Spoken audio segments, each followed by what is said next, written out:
Assalamualaikum warahmatullahi wabarakatuh. Alhamdulillah teman-teman.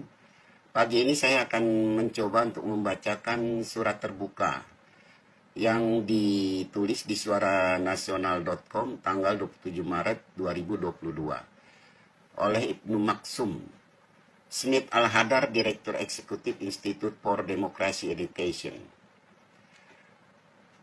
Kenapa ini saya pilih? Karena isinya cukup bagus dan mudah-mudahan sampai dan terdengar oleh atau dilihat video ini oleh Pak Anies Baswedan, paling tidak oleh relawannya. Baik, saya akan bacakan. Bismillahirrahmanirrahim. Mas Anies yang baik, dalam gelisah saya menulis surat ini saat banyak orang sedang terlelap dalam bekap mimpi yang merisaukan. Belum juga dikumandangkan azan, ajakan berserah diri pada Tuhan sebelum memulai kehidupan yang rumit seringkali berat. Tadi saat saya membuka layar HP, berita pertama yang saya temukan adalah deklarasi Anies for Presiden di sebuah daerah yang jauh. Berita sejenis telah menjadi rutin belakangan ini. Setiap hari ada saja sekumpulan orang dengan wajah masgul penuh harap menginginkan Mas Anies memimpin negara ini pada 2024. Saya terharu, tapi takut harapan mereka tak terpenuhi. Wajah mereka mirip orang-orang Madinah yang gelisah menunggu hijrah Nabi Muhammad dari Mekah dalam film The Messenger. Bahkan banyak yang berlomba naik pohon kurma untuk menjadi orang pertama yang melihat kedatangan tokoh besar yang di kemudian hari menjadi pengubah dunia terbesar sepanjang sejarah. Mas Anies yang baik, tentu Mas Anies bukan nabi. Tetapi sejarah dunia menunjukkan ikhtiar seorang presiden yang cerdas, ikhlas, dan visioner bisa menjadi awal bagi lahirnya persatuan, kemakmuran, keadilan sosial, dan lompatan besar sebuah negara. Presiden Amerika Serikat yang pertama, George Washington, adalah salah satu contohnya. Saya tak usah mengatakan ini, toh Mas Anies juga sudah lebih dari tahu.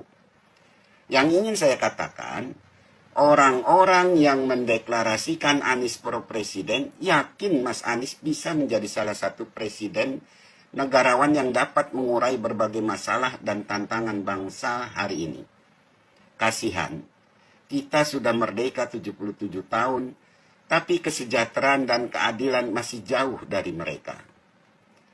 Mereka masih sama seperti rakyat Mesir yang membangun piramida atau rakyat Cina yang membangun tembok raksasa, hanya untuk mengejar ambisi pribadi penguasa yang ingin terlihat perkasa tanpa peduli pada kesengsaraan rakyat. Menyedihkan bukan? Tapi bukan hanya itu. Bangsa ini sedang menghadapi banyak masalah yang sepertinya tak mampu diatasi rejim sekarang karena telah terjerat oligarki yang punya kepentingan berbeda dengan kepentingan negara dan rakyat. Orang-orang dan tempat-tempat jauh pun sudah mendengar bagaimana Mas Anies melawan para oligarki di Jakarta. Mereka paham Mas Anies tidak melarang orang untuk menjadi kaya. Tapi keadilan sosial harus ditegakkan lebih dahulu. Biarkan kekayaan didapat dari kerja keras, kejujuran, dan sesuai aturan main. Itu yang Mas Anies inginkan, bukan? Itu sebabnya banyak orang memanggil-manggil namamu dengan suara parau untuk menyelamatkan bahtera Indonesia yang sedang oleng. Bukan orang memberitahu, tapi mereka sendiri melihat dengan mata kepala bagaimana Mas Anies mengurai benang kusut Jakarta menjadi kota layak huni.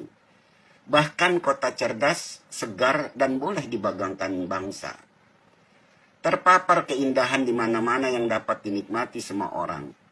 Tadinya mereka tak percaya kebobrokan klasik Jakarta bisa diubah menjadi kota yang nyaman. Apalagi ada yang bilang Mas Anies tak melakukan apa-apa, merusak harmoni warga berbeda agama karena mengusung politik identitas dan pembohong.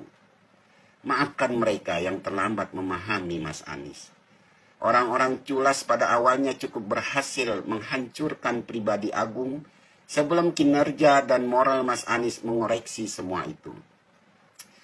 Bukan main kagetnya mereka ketika tahu Mas Anies membangun Jakarta International Stadium dan sirkuit balap mobil listrik Formula E.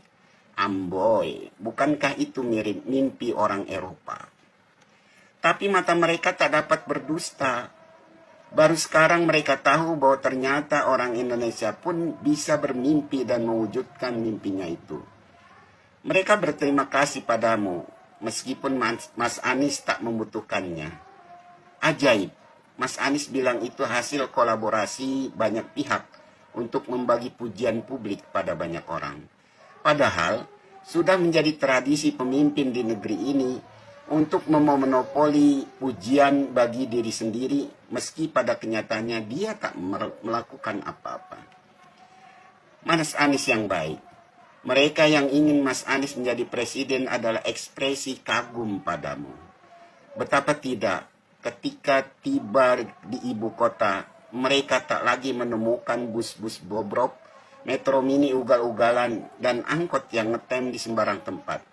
Padahal baru kemarin aib itu menjadi etalase ibu kota. Semuanya telah lenyap ke dalam sejarah usang Jakarta. Kendaraan umum berganti rupa dengan fasilitas yang aduhai. Sistem transportasi terpadu yang mengintegrasikan semua moda transportasi darat telah memudahkan mobilisasi warga dengan biaya murah. Kok bisa?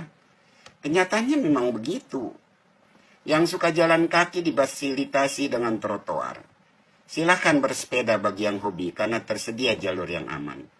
Pemberhentian bus jadi tontonan yang mengasihkan karena menghadirkan kemodernan yang dulu hanya terlihat di film-film Hollywood. Kalau para gubernur sebelumnya iri hati pada Mas Anies, itu lantaran mereka baru tahu bahwa kota bisa disulap dengan ide-ide kreatif. Lebih daripada itu, Mas Anies membawa pemahaman baru tentang kota.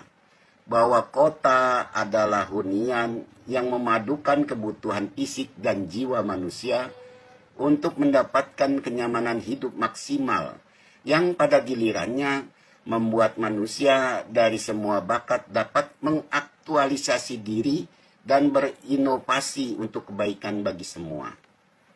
Tapi itu baru infrastruktur, belum lagi pelayanan sosial yang mengagetkan sekaligus mengharukan mereka.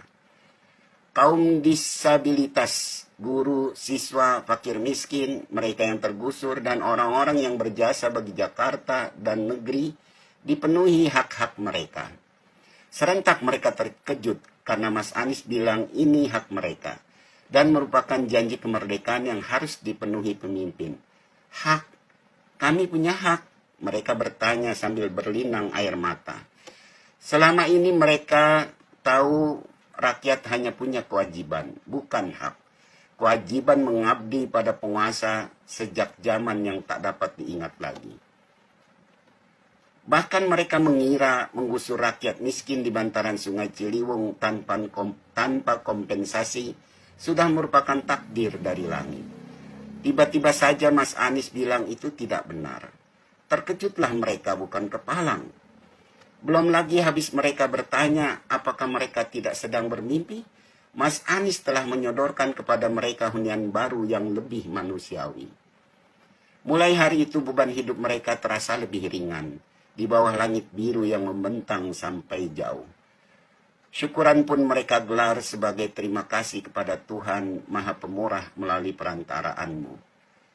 Mas Anies yang baik, sebelum mendeklarasikan Anies for Presiden, telah lebih dulu mereka bergegas menemui para rohaniawan yang sedang berdoa bagi panjang umurmu. Mereka ingin mendapat konfirmasi apakah benar Mas Anies melayani keperluan rumah ibadah semua agama. Para pemuka tiap agama itu lalu naik ke mimbar dengan emosi yang membuncah. Dengan suara serak sambil terisak, mereka berkata, sebenarnya kami malu untuk menyampaikannya.